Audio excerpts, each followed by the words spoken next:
Welcome to the Awakening podcast. And this is just a short episode because a friend of mine, Mila, has taken in some Ukrainians. So I suppose you might just how the whole lot came about because I know you're helping a whole family.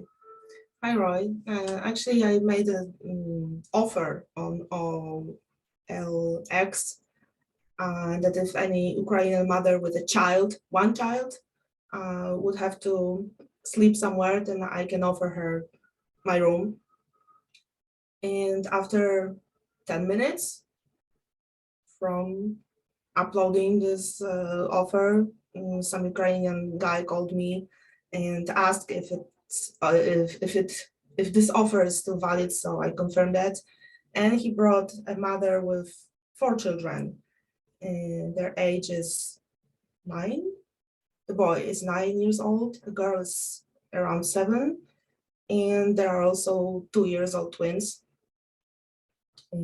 So they're staying here since last Friday, and probably they will move on Sunday, but it's not confirmed yet because they have some problems with the passports. Actually, they don't have passports, so our government creates problems for them to move to Italy, where their family lives. So what, like, because I know you mentioned that to me, which was kind of shock. So what was the government's suggestion for them? Because they had to move.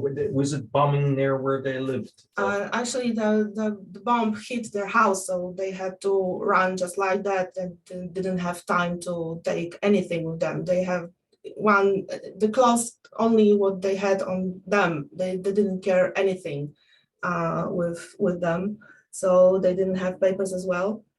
And on Monday, this guy from foundation who is helping them as well took them to Łódź office to ask what they can do. And this officer suggested that the best way for them is to go back to Ukraine and get passports, go back here again, and then move to Italy where they are going. So that shows the IQ of the people working for the city. I don't know what man he is to see the poor mother, terrified actually, mother with 4 children, and say to them something like that he is not able to help them and they need to go back to this war and to this traumatic, No, it was terrible. I mean, and the worst thing is the husband and father of the children is actually fighting there. Yes. So I mean, they're living in fear because they're worried about their dad. I mean, that must be a terrible situation. Yes, it is. Actually, the mother doesn't know. She goes even to the bathroom with the cell phone because she doesn't know when he's going to call her, and she's not sure if he ever will call because he might die at any time. And this oldest 9 years old son was so terrified that first 3 nights he kept sleeping under the bed instead of on the bed because he was so scared. Yeah, it's terrible. I mean, like what they've come from, and the fact that the guy in Łódź, but honestly, I mean, I'm well used to dealing with the city, and like even if you look at the roads now, I have the thought that some of them might think that Putin came here first because the roads are so bad. Like they're just, just to look at that so that they can't even organize the streets. Plus, there's buildings that when we had the tenement houses, we were trying to find accommodation from. They said they had nothing, and there was like a miasto, which is basically renovating the buildings. Mhm. And there's some buildings that I'm aware of. There's one in particular, and it's massive, and it's near Platform Moschee towards the old town where the old square. I don't know how many. There could be 50, there could be 100 apartments. They're all empty for 4 years. So why doesn't the city organize something like that for the Ukrainians that they can start living there, and they just leave it empty? And I don't know yeah, what yeah. to tell you, but she, after run from this flat, she carried her children and walked here for 5 days. It took them 5 days to cross the Polish border on their feet.